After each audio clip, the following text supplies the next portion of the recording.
Hello and welcome back to Oolykee Gaming, welcome back to another episode of Workers and Resources. So Republic Mod Monday, today we have a German map, a Brasilia residential and a Soviet steam engine.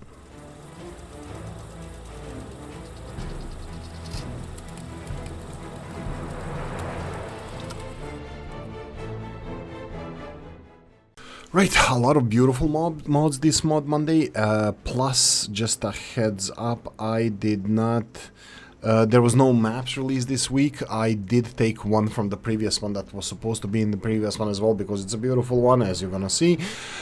So if you go and check out, around 40-ish mods were released in the last 7 days, you're gonna find something for yourself. First we have solar energy by Serpport. Solar energy is an alternative and promising type of energy. The whole point is to receive energy from the sun and convert it into electricity. Often does not require constant monitoring, but requires large areas of placement. It is also advisable to build solar energy facilities in the places where the sun shines for a long time. In the climate of Siberia or the tropics, where may be the problem. Yeah, so this is interesting. There's a description, a big description about this mod, so go and check it out. I'm gonna stop it now here. First of all, how does it compare to the vanilla one? We have vanilla solar plant that is absolutely ginormous. It does have, vanilla has 560 megawatt hours of power. This one has 5 megawatts of power, so it's way smaller. Obviously you only have one medium voltage connector, nothing else, so that will give you more or less pretty low wattage. Just a heads up, but you can build way more of them, and you can also connect them to each other to boost up the power production. Just a heads up. Right, so what about the price tag? Let me check that first. And 200,000 versus 7,000, so definitely not a cheaty mod, and you need a lot of them. First couple of things, you need also maintenance of these things by cleaning the panels, because dust or anything else accumulates on them.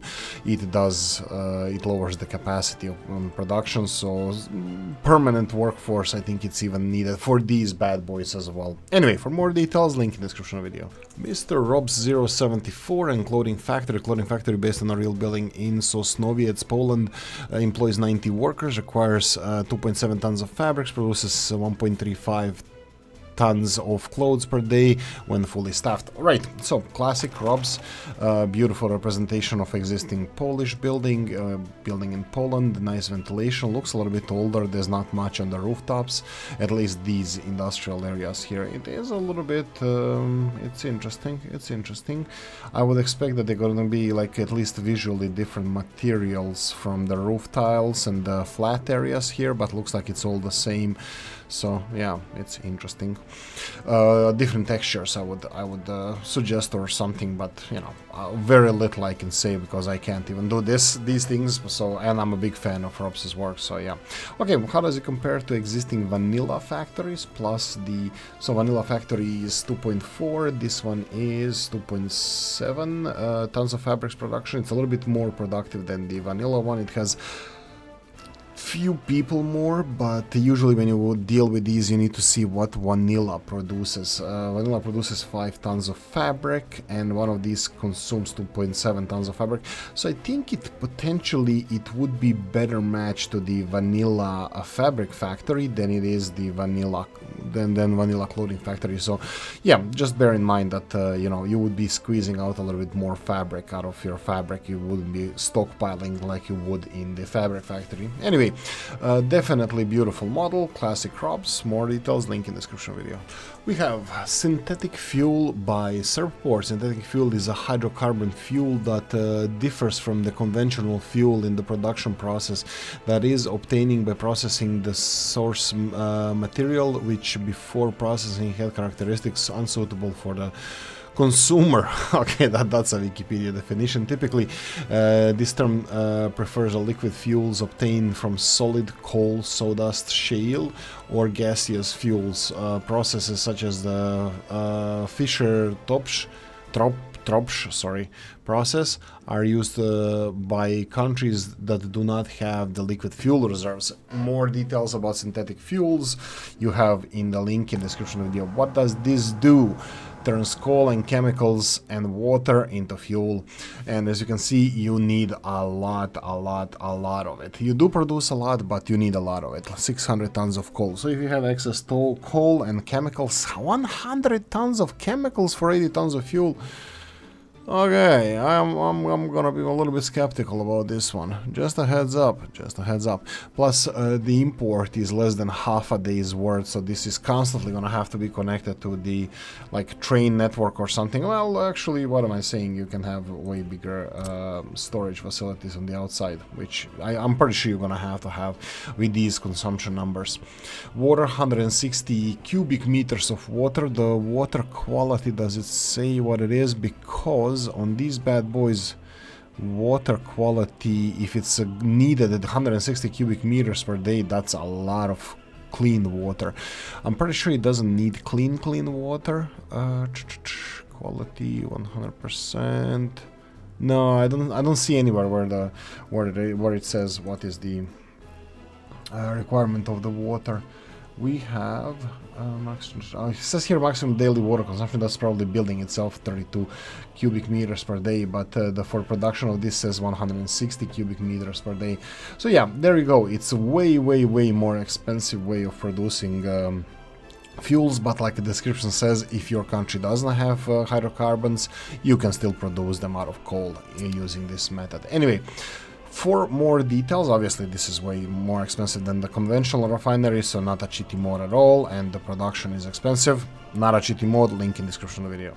Lund M and the medium brick factory based on, link in description. It's for fun, I hope it works. 2 rail connections, 1 road connection, place for 40 workers. Okay, so it's a brick factory. It looks a little bit, I want to say clean on the outside, but maybe uniformed on the outside. Why are these bricks angled here? Some of the bricks are normal, some of them are angled. Okay, a little bit of visual thingy there happening. I am not sure why, but yeah, could be. I think it's an easy fix, but yeah, nice building. Okay, how does it compare to the vanilla one? If we go all the way to the brick production, medium brick factory. Why does it say, right, this is the visualization, the comment section, that it needs to be changed into bricks. This is the prefab panels, but it does produce bricks. It looks like it has a little bit less production than vanilla. It's slightly cheaper than vanilla, which is kind of fair, but it takes 1/3. No, it looks fair, Everything looks fair, even pollutes equally much, so it's definitely not cheaty mode, it's opposite. It's a little bit challenging mode because pollution is the same as the bigger vanilla brick factory, but you get something pretty like this. For more details, link in the description video. Another one from Lund M and Concrete Rail, concrete plant made of brick, stone and steel, 2 railroad connections. So it's a concrete rail. Now you would think, oh yeah, it makes concrete prefab panels. No. This is literally a mixing plant for the construction of concrete, which like, whoa, rail connections and all. Well, yeah, I'm gonna just demonstrate this. It does have input here. I'm not sure what the rail is exactly for. Does it have the yeah, it has the cement connections here. Really beautiful little thing here. I am not sure about the rail. Why is it here? It can deliver gravel and it can deliver cement, all fine, all good, but you have connections for the outside deliveries, which then would make this obsolete. And the amounts of that can be stored here, 30 tons and 120 tons, that's only a couple of carts of railroad connections, so I'm not sure why the railroad connection is necessary, but I might be missing something. Maximum production per day is 175 tons. Now let's compare this to vanilla. If we go for concrete rail, so we have same production as vanilla, same materials needed as vanilla, water, same amount of workers, everything is same as vanilla, except it's a little bit cheaper. Okay, that's a weird one. I think it should be a little bit more expensive than vanilla because it has rail connections and it looks a little bit more complex, but then that's just my opinion. Anyway, a little bit cheaper version of vanilla with additional railroad connections. More details, link in the description of the video. Tiagorps and Brasília Buildings. This is a continuation. Okay, let's read first. Greetings, dear comrades of the Soviet Republic. This is an alternative version of the Superblock 308S residential building mod. In this version, the buildings are more vertical, ideal for denser cities. The pack includes 8 variations. Yada yada yada. So, complaints straight away. Are they supposed to be white on the other side? I need to double check these buildings in Brasília. I'm a fan of this kind of design and these kind of buildings that then look slick and modern and cool. I really like Brasília as a city, that how it was constructed and yada yada yada. This is just taller versions of the previous pack. The previous pack had like 5-story high buildings. This is just making it double the size and of course bigger capacity, which we're gonna double check now with the realism of these buildings. The price-wise, 32,000 rubles. I can tell you straight away that it's quite realistic. 18,000 rubles, not a cheaty mod at all. I'm not sure about the back of these buildings. Is it supposed to be like this white and mesh, this concrete steel mesh or something? Back of the building, probably yes. I'm not judging this, but yeah. One complaint is that a literally different skin color is a mod of its own, which is, or a model on its own, which is kind of a little bit annoying because it kind of takes space for the other buildings, and it's absolutely the same building. Yeah, anyway, not a cheaty mod, link in the description of the video. Those are the generic late 19th century let's unpause this, 440 Steam Locomotive Pi class. I think it's a Pi class or P class. This is generic locomotive, stats based on the Pi class series of the Russian high-speed. Oh, let's do this. There we go. And capable of high speeds but slow to accelerate and expensive to acquire. Takes about 600 meters to reach the top speed of 107 kilometers per hour. Anyway, it's a little beautiful machine if you want to have something from the late 19th century. Definitely nice thingy. The problem is that it does consume fuel, the diesel, the petrol, the gasoline, so unfortunately it doesn't have coal as a fuel, but it's a really beautiful model, and obviously it has decent statistics, as you know, as you read previously. What about the price tag, I hear you ask? The price tag for this bad boy would be, it can be found under diesel locomotives. You need to go to the modded section. It's 93,000 rubles, which is more expensive than almost any locomotive that you can buy from the beginning, diesel one. So just a heads up on that. Definitely not a cheaty mod. This is for you people with deep pockets. Link in the description of the video. A map by Woody, the GDR map, Mecklenburg and Vorpommern version 1.